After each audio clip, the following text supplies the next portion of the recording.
أعوذ بالله من الشيطان الرجيم بسم الله الرحمن الرحيم Assalamualaikum warahmatullahi wabarakatuh. Perkenalkan, kami dari kelompok 7 akan membawakan materi yang berjudul Kerukunan Antar Umat Beragama. Selamat menyaksikan. Kerukunan antar umat beragama. Pada dasarnya, manusia adalah makhluk individu yang memiliki sifat khas dan unik. Sebagai makhluk individu, manusia juga merupakan makhluk yang tidak dapat berpisah dengan manusia lainnya, atau kita sering menyebutnya sebagai manusia sosial. Mereka hidup selalu bersama dan berkelompok sesuai dengan selera, kesesuaian hati, dan tujuan bersama.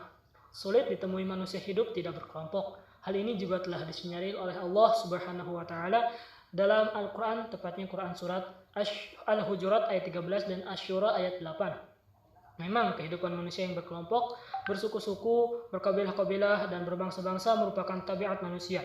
Mereka dimanapun menjalankan kehidupannya selalu akan berkelompok. Dalam kaitan ini, memunculkan pendapat para ahli sosiologi yang dapat disimpulkan bahwa terbentuknya suatu kelompok akan mempunyai partisipasi yang intens, memiliki ikatan yang kuat, mempunyai pola perilaku, berstruktur, dan akan mempertahankan kehidupan kelompoknya. Berdasarkan pendapat ini, maka keberadaan suatu kelompok dalam aliran yang terdapat dalam komunitas kaum muslim termasuk dalam kategori tersebut. Sebab keterikatan suatu kelompok dalam komunitas masyarakat muslim dapat saja mengalahkan keterikatan mereka dalam agamanya. Oleh karena itu, dalam pengertian ini, menjadi wajar bahwa ketika Allah melarang hambanya berada dalam suatu kelompok tertentu yang dibingkai dengan kefanatikan maupun kebanggaan yang sering disebut dengan taklid buta. Pengertian kerukunan antar umat beragama. Kerukunan adalah suatu tata pikir atau sikap hidup, talent attitude, yang menunjukkan kesabaran dan kelapangan dada menghadapi pikiran-pikiran, pendapat-pendapat, dan pendirian orang. Ummah dalam bahasa Indonesia sering disebut dengan umat adalah sebuah kata dalam frasa bahasa Arab yang berarti masyarakat atau bangsa. Agama adalah sistem yang mengatur tata keimanan, kepercayaan, peribadatan kepada Tuhan Yang Maha Esa, serta tata kaidah yang berhubungan dengan pergaulan manusia dan manusia serta lingkungannya. Jadi dapat disimpulkan bahwa kerukunan antar umat beragama adalah hubungan sesama umat beragama yang dilandasi dengan toleransi, saling pengertian, saling menghormati, saling menghargai dalam kesetaraan pengamalan ajaran agamanya, dan kerjasama dalam kehidupan masyarakat, berbangsa, dan bernegara. Makna agama Islam sebagai agama rahmatan lil alamin. Makna Islam itu sendiri berasal dari kata Islam, salam yang artinya berarti damai, selamat, sejahtera, penyebaran diri, taat, dan patuh. Pengertian tersebut menunjukkan bahwa Islam adalah agama yang mengandung ajaran untuk menciptakan kedamaian dan keselamatan. Keselamatan kehidupan manusia pada khususnya dan semua makhluk Allah pada umumnya. Islam sebagai rahmatan lil alamin. Fungsi Islam sebagai rahmat tidak bergantung pada penerimaan atau penilaian manusia. Substansi rahmat terletak pada fungsi ajaran tersebut, dan fungsi itu baru akan dirasakan baik oleh manusia sendiri maupun oleh makhluk-makhluk yang lain apabila manusia sebagai pengemban amanah dari Allah telah mentaati ajaran tersebut. Fungsi Islam sebagai rahmat lil alamin telah dijelaskan oleh Allah dalam Quran surat Al-Anbiya ayat 107. Ukhuwah atau persaudaraan dalam Islam. Kata ukhuwah berarti persaudaraan. Maksudnya perasaan simpati dan empati antar dua orang atau lebih. Ukhuwah atau persaudaraan berlaku sesama umat Islam yang disebut ukhuwah Islamiyah, dan berlaku pula pada semua umat manusia secara universal tanpa membedakan agama, suku, dan aspek-aspek kekhususan lainnya yang sering disebut dengan ukhuwah insaniyah ataupun ukhuwah basyariyah. Kerukunan dalam format Indonesia. Di Indonesia, agama yang diakui secara formal oleh pemerintah ada 6 agama, yaitu Islam, Katolik, Kristen, Hindu, Buddha, dan Konghucu. Agama-agama yang punya keyakinan, nilai-nilai transdental maupun nilai-nilai sosial tentunya juga mempunyai ciri khas masing-masing. Oleh karena itu, kerukunan agama yang dimaksud di sini hendaklah diarahkan pada agree in disagreement, atau setuju dalam perbedaan. Artinya, setiap penganut agama boleh percaya bahwa agama yang dianutnya adalah agama yang paling baik dan paling benar, meskipun agama-agama lainnya antara yang satu dengan yang lainnya memiliki pelbagai persamaan dan juga di dalamnya memiliki pelbagai perbedaan-perbedaan. Masih dalam format kemajemukan di Indonesia, diikat dengan ukhuwah basyariah, yaitu ukhuwah persaudaraan antar rasa kemanusiaan. 2. Ukhuwah wataniyah, ataupun persaudaraan berdasarkan rasa sebangsa dan setanah air. 3. Ukhuwah islamiyah, yaitu persaudaraan seagama. Ketiga ukhuwah ini membingkai kehidupan nasional dalam berinteraksi antar sesama. Terkait dengan ukhuwah islamiyah, Islamic Brotherhood, sebenarnya bukan berarti ukhuwah sesama umat Islam saja, tetapi lebih memiliki arti persaudaraan yang berdasarkan nilai-nilai Islami. Sebab ukhuwah Islamiyah berbeda dengan ukhuwah bainal muslim atau Muslim Brotherhood, yang berarti persaudaraan antar sesama umat Islam yang sering disebut dengan istilah ukhuwah diniyah. Oleh karena itu, ukhuwah Islamiyah merupakan persaudaraan dengan setiap manusia meskipun berbeda agama, keyakinan, kepercayaan, asalkan tetap dilandasi nilai-nilai keislaman, seperti berbuat keadilan, saling mengingatkan, saling menghormati, dan saling menghargai. Meskipun merawat ketiga ukhuwah terus dilakukan, namun adanya kemajemukan dalam pelbagai hal, khususnya adalah kemajemukan bidang agama, kepercayaan maupun ideologi agama, sering menjadi persoalan bagi kehidupan bersama. Hal ini sering menimbulkan ketegangan, gesekan, konflik, hingga menimbulkan perpecahan bangsa. Oleh karena itu, pada era 1970, telah dicanangkan oleh pemerintah adanya TRI kerukunan beragama di Indonesia, yang bertujuan untuk lebih menguatkan stabilitas bangsa, memperkokoh persatuan dan kesatuan mereka, sehingga dapat memperkuat eksistensi Negara Kesatuan Republik Indonesia sebagai negara yang bersatu dan berdaulat. Kerukunan umat beragama terhadap pemerintah. Keberadaan umat Islam di hadapan pemerintah, mereka memiliki landasan keagamaan yang sangat kuat. Umat Islam hendaklah dapat menjalin dan tetap menjaga kerukunan dengan pemerintah. Bahkan mereka diperintahkan untuk senantiasa taat kepada perintah ulul amri atau pemerintah. Hal ini sebagaimana yang diungkapkan oleh Allah dalam Quran Surat An-Nisa ayat 59, Ya ayyuhalladzina amanu ati'ullaha wa ati'ur rasul wa ulil amri minkum. Hai orang-orang yang beriman, taatilah Allah dan taatilah Rasul, ulil amri di antara kamu. Berdasarkan firman Allah tersebut, dapat ditarik pengertian bahwa kita, di samping diperintah agar taat terhadap Allah dan Rasulnya, juga kita diperintah taat terhadap ulil amri atau pemerintah. Selama langkah-langkah, program, kebijakan, dan sistem pemerintahan yang diberlakukan tidak bertentangan dengan ajaran-ajaran dan nilai-nilai Islam yang berasal dari Allah Subhanahu wa Ta'ala dan dibawa serta dicontohkan oleh Rasulnya Muhammad Sallallahu Alaihi Wasallam. Dengan kata lain, kita boleh taat dan mendukung pemerintah dengan segala aturan dan kegiatannya apabila peraturan dan kebijakan itu tidak bertentangan dengan ajaran Islam. Tetapi kalau bertentangan dengan ajaran Islam, sudah barang tentu kita dilarang taat, apalagi kita mendukungnya. Oleh karena itu, pada umumnya setiap perundangan, peraturan, dan atau kebijakan selalu dikonfirmasikan dengan budaya maupun agama yang berlaku, sehingga terjadi persesuaian atau kesinambungan antar keduanya. Berdasarkan nilai-nilai persesuaian itulah, maka dapat terjadi hubungan yang harmonis, sehingga memperkuat keutuhan bangsa, pemerintah, dan negara. Selanjutnya adalah kerukunan antar umat beragama. Sesuai dengan firman Allah dalam Quran Surat Ali Imran ayat 64 yang artinya, Katakanlah, hai ahli kitab, marilah berpegang kepada suatu kalimat atau ketetapan yang tidak ada perselisihan antara kami dan kamu, bahwa tidak kita sembah kecuali Allah dan tidak kita persekutukan Dia dengan sesuatu pun, dan tidak pula sebagian kita menjadikan sebagian yang lain sebagai Tuhan selain Allah. Jika mereka berpaling, maka katakanlah kepada mereka, saksikanlah bahwa kami adalah orang-orang yang berpasrah diri kepada Allah. Prinsip ajaran Islam di dalam menjaga kerukunan dengan umat agama lain adalah melalui tasamuh atau toleransi. Hal ini dapat dilihat dengan beberapa ayat sebagai berikut. Yang pertama adalah surat Al-Kafirun ayat ke-6, untuk mulah agamamu, untukku agamaku. Yang kedua adalah Quran surat Al-Baqarah ayat 256, yang artinya tidak ada paksaan untuk memasuki agama Islam. Sesungguhnya telah jelas jalan yang benar daripada jalan yang sesat. Karena itu barang siapa yang ingkar kepada tauhid dan beriman kepada Allah Subhanahu wa Ta'ala, maka sesungguhnya ia telah berpegang kepada buhul tali yang amat kuat yang tidak akan putus, dan Allah Maha mendengar lagi Maha mengetahui. Yang ketiga adalah Quran surat Yunus ayat 40-41 yang artinya, Di antara mereka ada orang-orang yang beriman kepada Al-Quran, dan di antaranya ada pula orang-orang yang tidak beriman kepadanya. Tuhanmu lebih mengetahui tentang orang-orang yang berbuat kerusakan jika mereka mendustakan kamu. Maka katakanlah, bagiku pekerjaanku dan bagimu pekerjaanmu. Kamu berlepas diri terhadap apa yang aku kerjakan, dan aku pun berlepas diri terhadap apa yang kamu kerjakan. 3. Kerukunan inter umat seagama atau ukhuwah diniyah. Pergumulan pemikiran Islam di Indonesia sudah terjadi sejak zaman prakemerdekaan. Kehadiran Portugis dan Belanda ke Nusantara membawa misi utama, yakni koloni ekonomi, politik, dan agama. Meskipun tidak bisa dinilai gagal sama sekali, mereka tidak berhasil memenuhi target koloninya. Namun, justru memunculkan kesadaran nasionalisme dan religius masyarakat.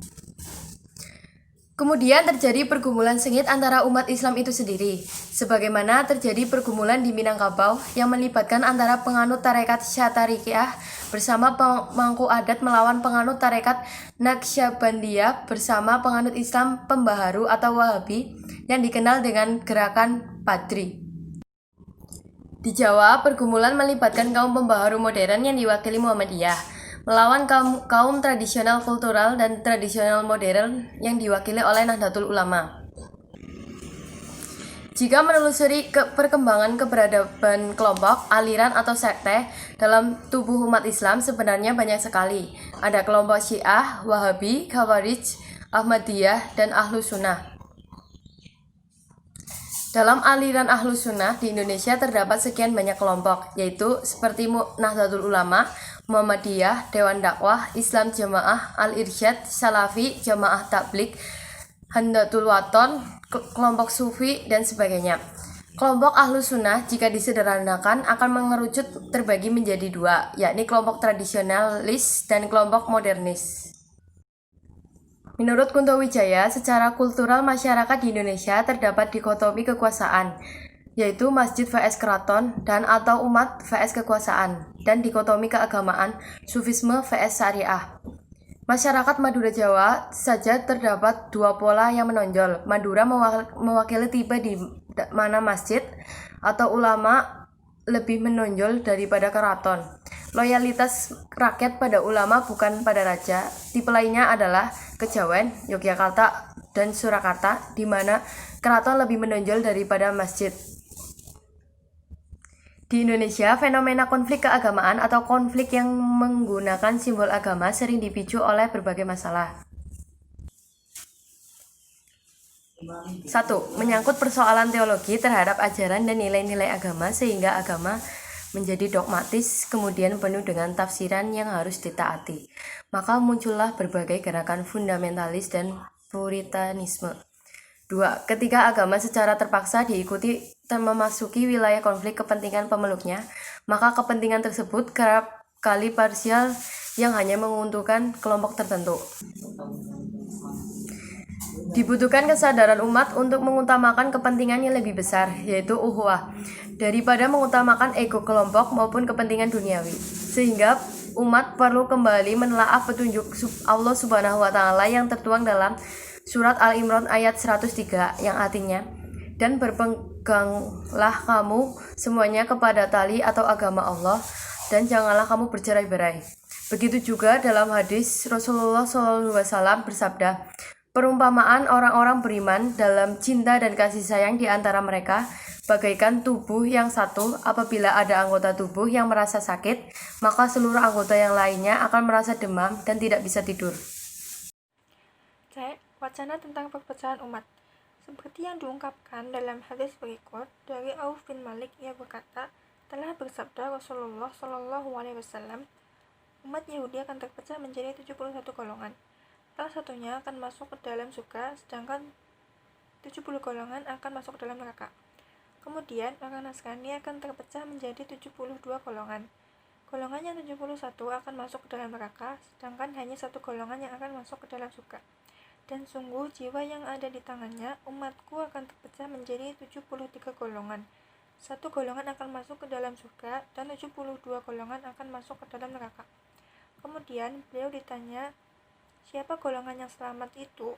Beliau menjawab, mereka adalah yang masuk dalam satu jamaah. Hadis riwayat Ibnu Majah. Sifat manusia yang membawa pada kefanatikan sering dijadikan landasan bagi munculnya gesekan, ketegangan, konflik maupun perpecahan. Sifat fanatik ini sangat dibenci Al-Quran. Bahkan pelakunya dapat dikategorikan dalam derajat musyrik. Hal ini seperti tertuang dalam surat Ar-Rum ayat 31-32 yang artinya dengan kembali bertobat kepadanya dan bertakwalah kepadanya, serta dirikanlah sholat, dan janganlah kamu termasuk orang-orang yang mempersekutukan Allah, yaitu orang-orang yang memecah belah agama mereka, dan mereka menjadi beberapa golongan. Tiap-tiap golongan merasa bangga terhadap apa yang ada pada golongan mereka. Pendapat para mufasir mengenai surat Ar-Rum ayat 31-32.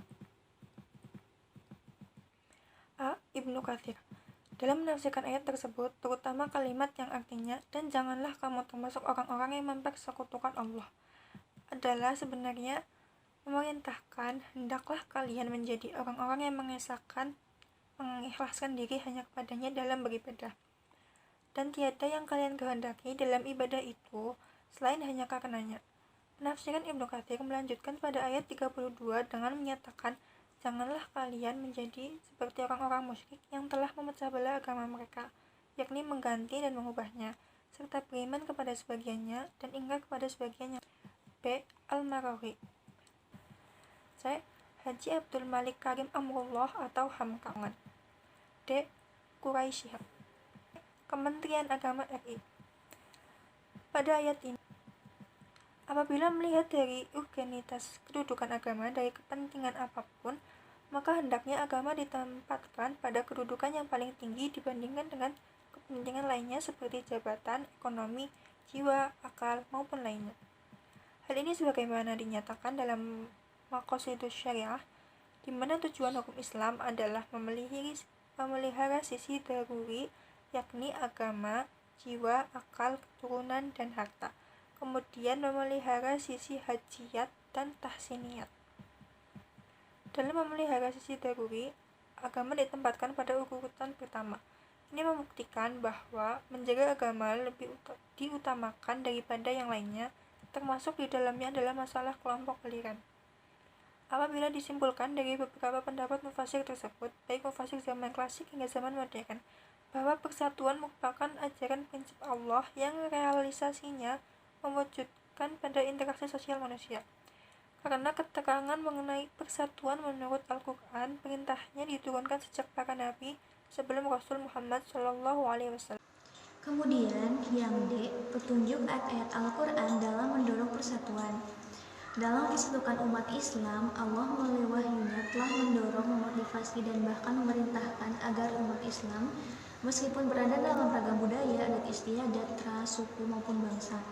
Adapun ayat-ayat tersebut adalah satu, Allah mendorong agar umat Islam selalu tolong-menolong, yang terdapat dalam Quran Surat Al-Maidah ayat 2, yang artinya, dan tolong-menolonglah kamu dalam mengerjakan kebajikan dan takwa, dan jangan tolong-menolong dalam berbuat dosa dan pelanggaran, dan bertakwalah kamu kepada Allah, sesungguhnya Allah amat berat siksanya.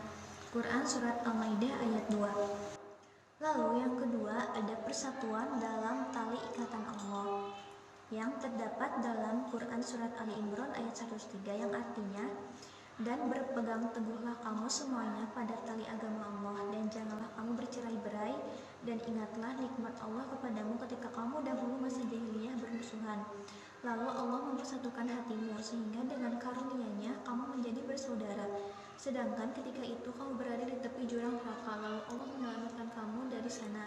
Demikianlah Allah menerangkan ayat-ayatnya kepadamu agar kamu mendapat petunjuk.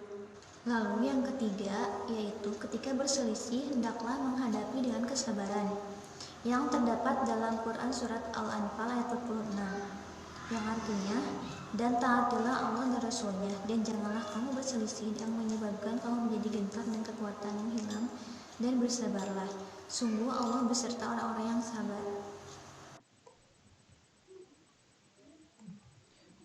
Yang keempat adalah Allah menguji manusia dalam persatuan.